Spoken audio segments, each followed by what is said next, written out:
I love this place. Thank you all for coming out in the rain, the pouring rain. We're going to make this worth it for you. President Faust, Board of Overseers, faculty, friends, alumni, proud parents, members of the ad board, and graduates of the greatest university in the world.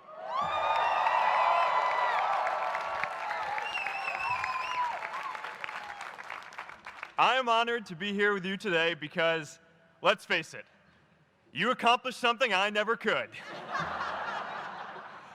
If I get through this speech today, it'll be the first time I actually finish something here at Harvard. Class of 2017, congratulations.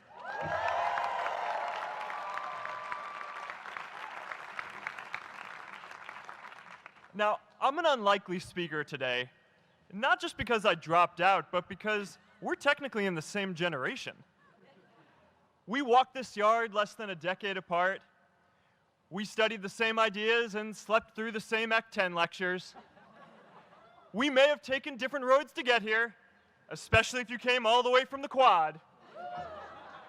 But today, I want to share what I've learned about our generation and the world we're all building together. But first, these last couple of days have brought back a lot of good memories. How many of you remember exactly where you were and what you were doing when you got that email telling you got into Harvard?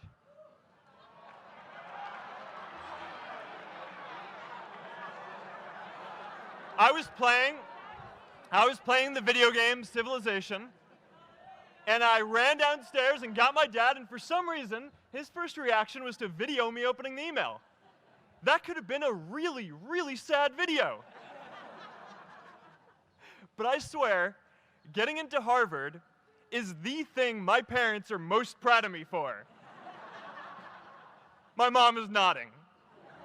You all know what I'm talking about. Look, guys, it's tough to beat this. You'll see when you get out there. How many of you remember your first lecture here at Harvard? Mine was Computer Science 121 with the incredible Harry Lewis. Harry.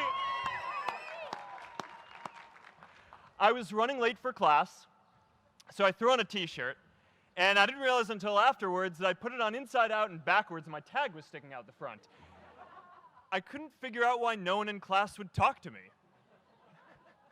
Except for this one guy, KX Jin. He just went with it. We started doing our problem sets together, and now he runs a big part of Facebook. And that, class of 2017, is why you should be nice to people.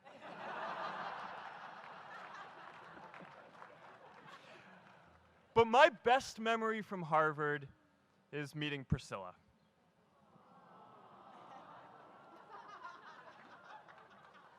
I had just launched this prank website, Face Mash, and the ad board wanted to see me. Everyone thought I was going to get kicked out.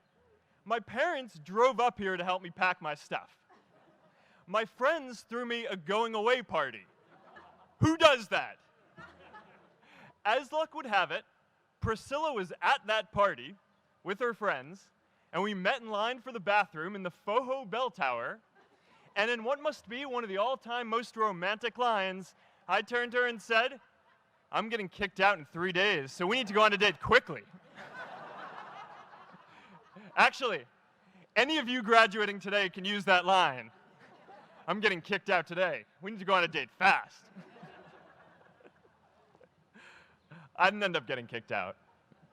I did that to myself.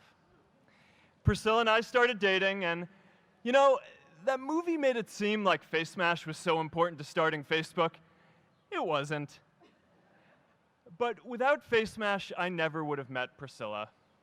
And Priscilla's the most important person in my life. So you could still say it was the most important thing I built in my time here.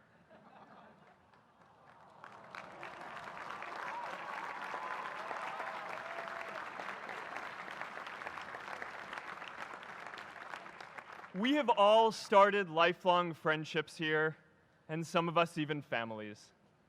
That's why I'm so grateful to this place. Thanks, Harvard.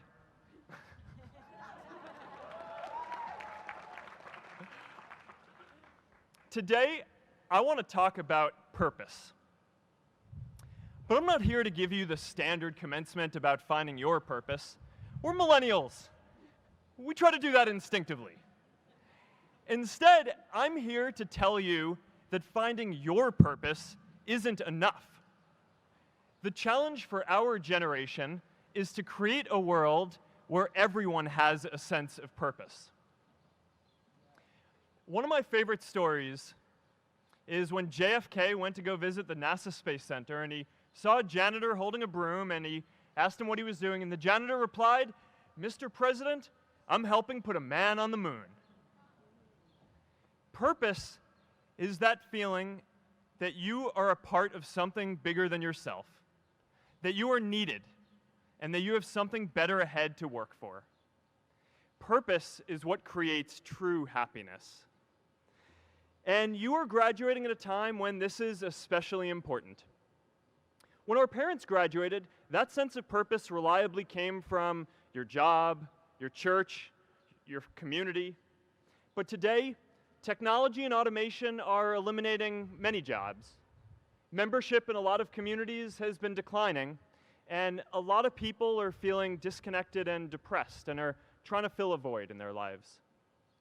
As I've traveled around, I've sat with children in juvenile detention and opioid addicts who've told me that maybe their lives would have turned out differently if they just had something to do, an after-school program or somewhere to go. I've met factory workers who know their old jobs aren't coming back and are just trying to find their path ahead. For our society to keep moving forward, we have a generational challenge to not only create new jobs, but create a renewed sense of purpose. I remember that night I launched Facebook from that little dorm in Kirkland House. I went to Noakes with my friend KX, and I remember telling him clearly that I was excited to help connect the Harvard community, but one day someone would connect the whole world.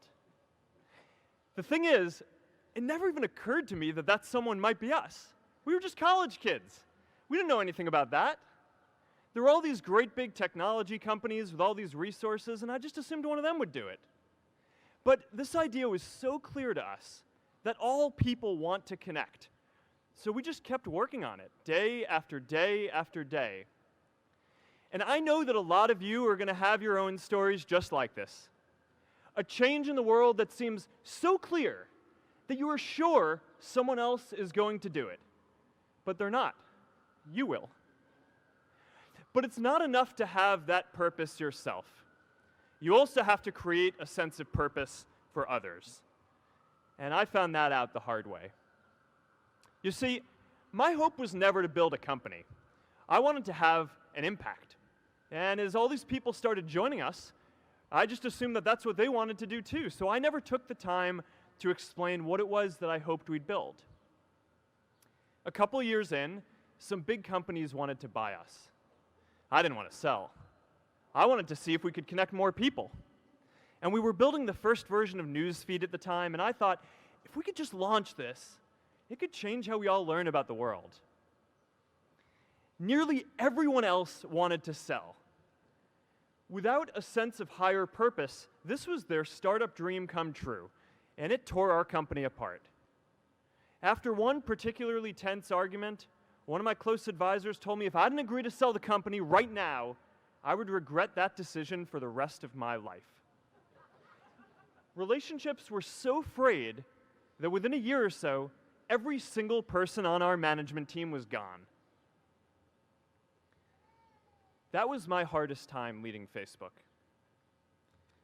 I believed in what we were doing, but I felt alone. And worse, it was my fault. I wondered if I was just wrong, an imposter, a 22-year-old kid who had no idea how things actually worked. Now, years later, I understand that is how things work when there's no sense of higher purpose. So it's up to all of us to create it so we can all keep moving forward together. And today, I want to talk about 3 ways that we can create a world where everyone has a sense of purpose. By taking on big, meaningful projects together. By redefining equality so everyone has the freedom to pursue their purpose. And by building community all across the world. So first, let's take on big, meaningful projects. Our generation is going to have to deal with tens of millions of jobs replaced by automation like self-driving cars and trucks. But we have the potential to do so much more than that. Every generation has its defining works. More than 300,000 people worked to put that man on the moon, including that janitor. Millions of volunteers immunized children around the world against polio, and millions of more people built the Hoover Dam and other great projects. And now it's our generation's turn to do great things. Now I know, maybe you're thinking, I don't know how to build a dam. I don't know how to get 1 million people involved in anything. Well, let me tell you a secret. No one does when they begin. Ideas don't come out fully formed. They only become clear as you work on them. You just have to get started. If I had to know everything about connecting people before I got started, I never would have built Facebook.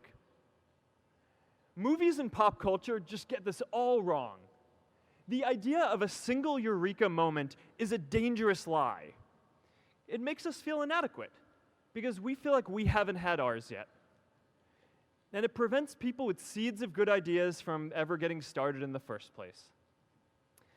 Oh, and you know what else movies get wrong about innovation? No one writes math formulas on glass, okay?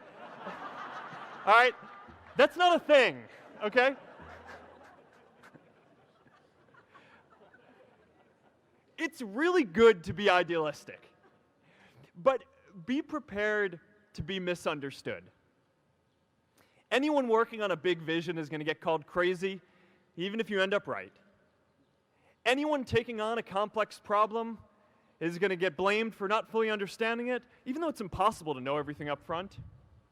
Anyone taking initiative will always get criticized for moving too fast because there's always someone who wants to slow you down.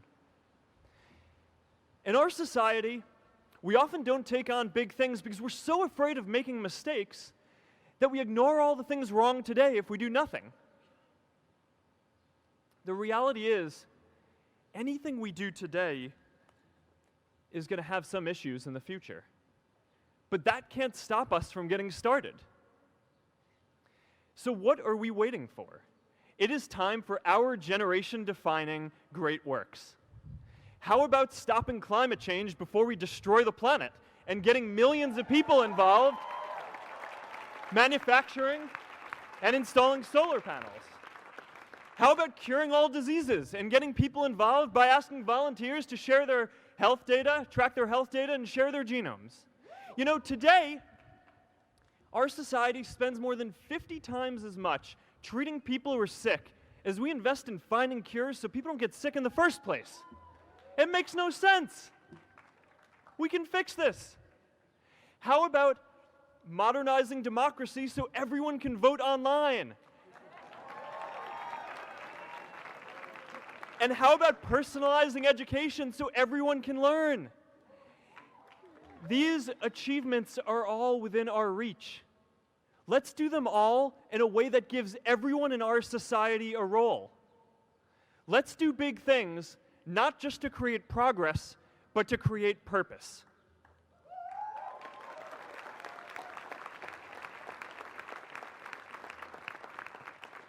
So taking on big, meaningful projects together is the first thing we can do to create a world where everyone has a sense of purpose.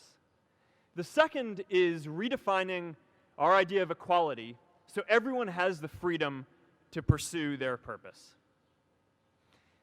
Now, many of our parents had stable jobs throughout their careers, but in our generation, we're all a little entrepreneurial, whether we're starting our own projects or finding our role in another one. And, you know, that's great, because our culture of entrepreneurship is how we create so much progress. An entrepreneurial culture thrives when it is easy to try lots of new ideas. Facebook wasn't the first thing I built. I also built chat systems and games, study tools and music players, and I'm not alone. J.K. Rowling got rejected 12 times before she finally wrote and published Harry Potter. Even Beyoncé had to make hundreds of songs to get Halo. The greatest successes come from having the freedom to fail. Now, today, we have a level of wealth inequality that hurts everyone. When you don't have the freedom to take your idea and turn it into a historic enterprise, we all lose. And right now, today, our society is way over-indexed on rewarding people when they're successful, and we don't do nearly enough to make sure that everyone can take lots of different shots. Now, let's face it, there is something wrong with our system when I can leave here and make billions of dollars in 10 years, while millions of students can't even afford to pay off their loans, let alone start a business.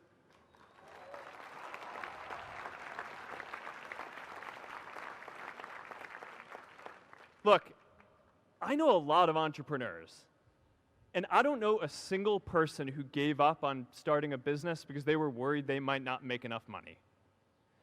But I know too many people who haven't had the chance to pursue their dreams because they didn't have a cushion to fall back on if they failed.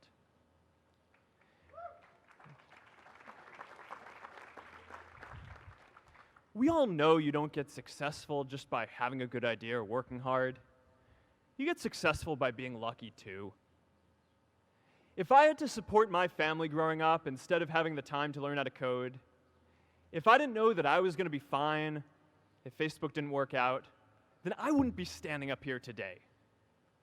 And if we're honest, we all know how much luck we've had to get to this point in our lives. Every generation expands its definition of equality. Previous generations fought for the vote and civil rights. They had the New Deal and Great Society. And now it's time for our generation to define a new social contract.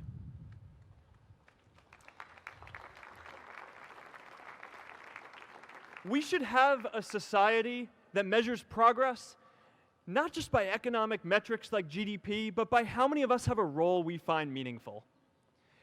We should explore ideas like universal basic income to make sure that everyone has a cushion to try new ideas.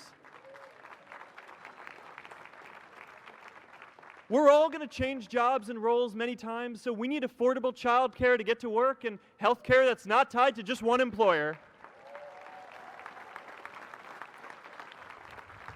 And we're all going to make mistakes. So we need a society that's less focused on locking us up and stigmatizing us when we do. And as our technology keeps on evolving, we need a society that is more focused on providing continuous education through our lives.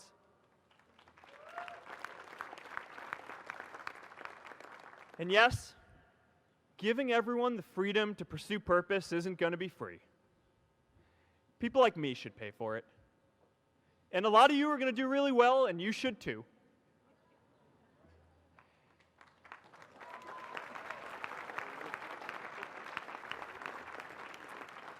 That is why Priscilla and I started the Chan Zuckerberg Initiative and committed our wealth to promoting equal opportunity.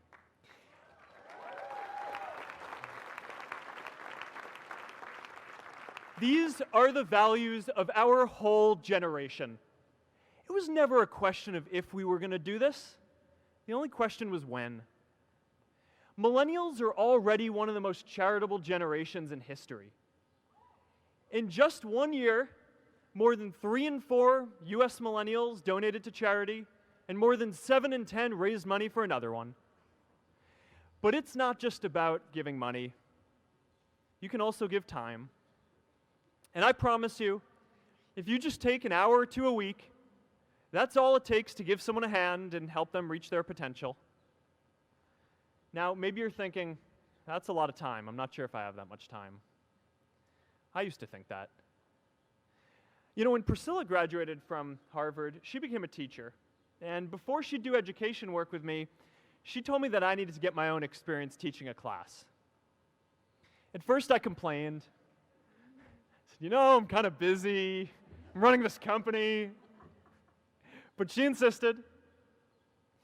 So I taught an after-school program at the local Boys and Girls Club on entrepreneurship. I taught those kids lessons on product development and marketing, and they taught me what it was like growing up feeling targeted for your race, and what it's like having a family member in prison. I shared stories of my time in school, and they shared their hope that one day they would get to go to college too. For 5 years, I've had dinner with those students every month. One of them even threw Priscilla and me our first baby shower. And next year, they're going to college. Every one of them, first generation in their families. We can all make time to give someone a hand. Let's give everyone the freedom to pursue purpose, not just because it's the right thing to do, but because when more people can turn their dreams into something great, we are all better for it.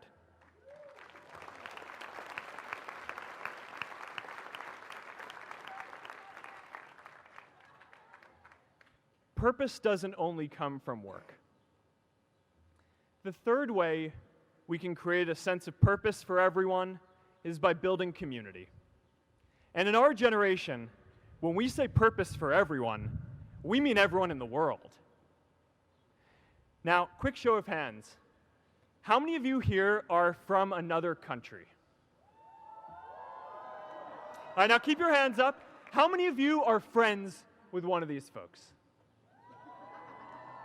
Now we're talking. See, we have grown up connected. In a recent survey of millennials around the world, asking what most defines our identity, the most popular answer wasn't nationality, ethnicity, or religion. It was citizen of the world. That's a big deal. Every generation expands the circle of people we consider one of us. And in our generation, that now includes the whole world. We understand that the great arc of human history bends towards people coming together in ever greater numbers, from tribes to cities to nations, to achieve things that we could not on our own. We get that our greatest opportunities are now global. We can be the generation that ends poverty, that ends disease. And we get that our greatest challenges need global responses too. No country can fight climate change alone or prevent pandemics. Progress now requires coming together, not just as cities or nations, but also as a global community. But we live in an unstable time. There are people left behind by globalization across the whole world. And it's tough to care about people in other places when we don't first feel good about our lives here at home. There's pressure to turn inwards. This is the struggle of our time. The forces of freedom, openness, and global community against the forces of authoritarianism, isolationism, and nationalism. Forces for the flow of knowledge, trade, and immigration against those who would slow them down. This is not a battle of nations. It is a battle of ideas. There are people in every country for more global connection, and there are good people against it. And this isn't going to be decided at the UN either. It's going to happen at the local level when enough of us feel a sense of purpose and stability in our own lives that we can start to open up and care about everyone else too. And the best way to do that is to start building local communities right now.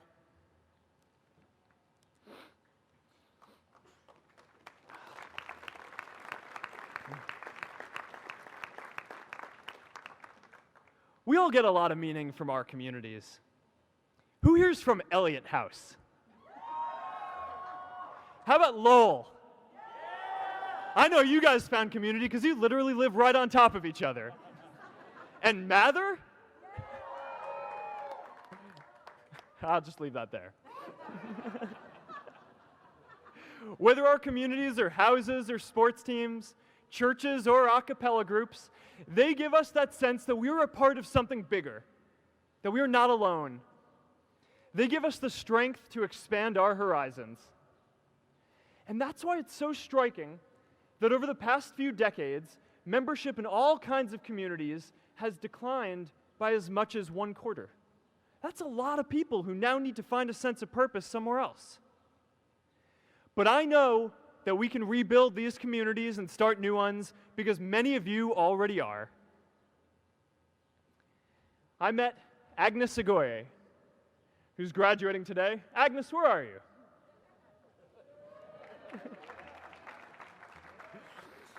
Agnes spent her childhood navigating conflict zones with human trafficking in Uganda, and now she's trained thousands of law enforcement officials to keep communities safe.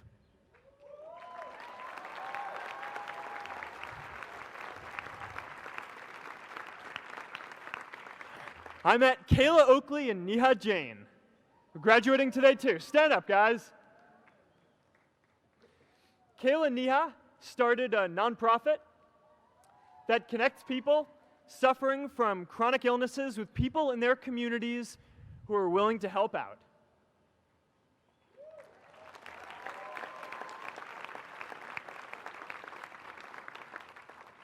And I met David Razu Aznar, who's graduating from the Kennedy School today. David, stand up.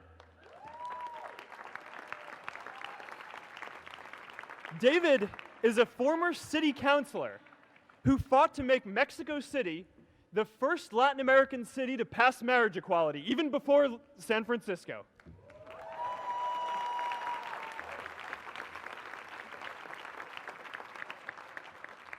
And this is my story too. A student in a dorm, connecting one community at a time, and keeping at it until one day we can connect the whole world. Change starts local. Even global change starts small with people like us. In our generation, the struggle of whether we connect more, whether we achieve our greatest opportunities, comes down to this: your ability to build communities and create a world where every single person has a sense of purpose.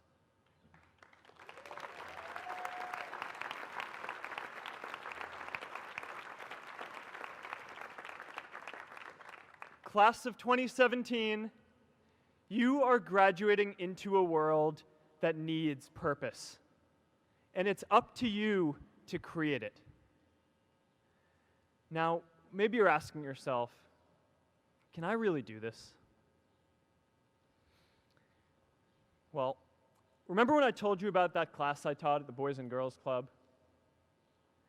One day after class, I was talking to my students about going to college, and one of my top students raised his hand and said that he wasn't sure he could go to college because he's undocumented. He wasn't sure if they'd take him. Last year, I took him out to breakfast for his birthday, and I wanted to get him a gift, so I asked him what he wanted, and he just started talking about struggles that he saw other students in his class facing, and finally said, you know, I'd really just like a book on social justice.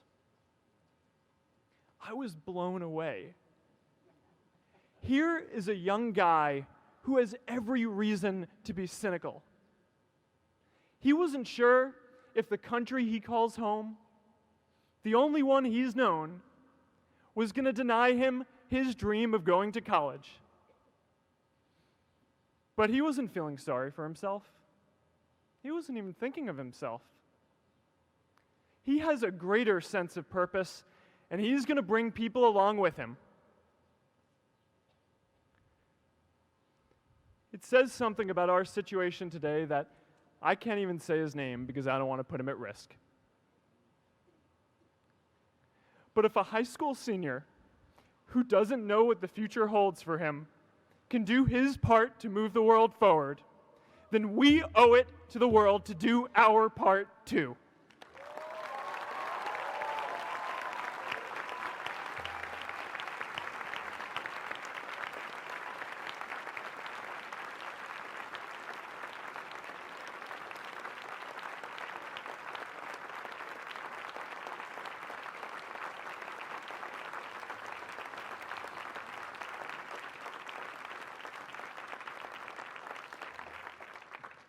So before you walk out those gates one last time, and as we sit here in front of Memorial Church, I'm reminded of a prayer, Misha Berach, that I say whenever I face a big challenge, that I sing to my daughter, thinking of her future when I tuck her in at night. And it goes, "May the source of strength, who's blessed the ones before us, help us find the courage to make our lives a blessing." I hope you find the courage to make your life a blessing. Congratulations, class of 2017. Good luck out there.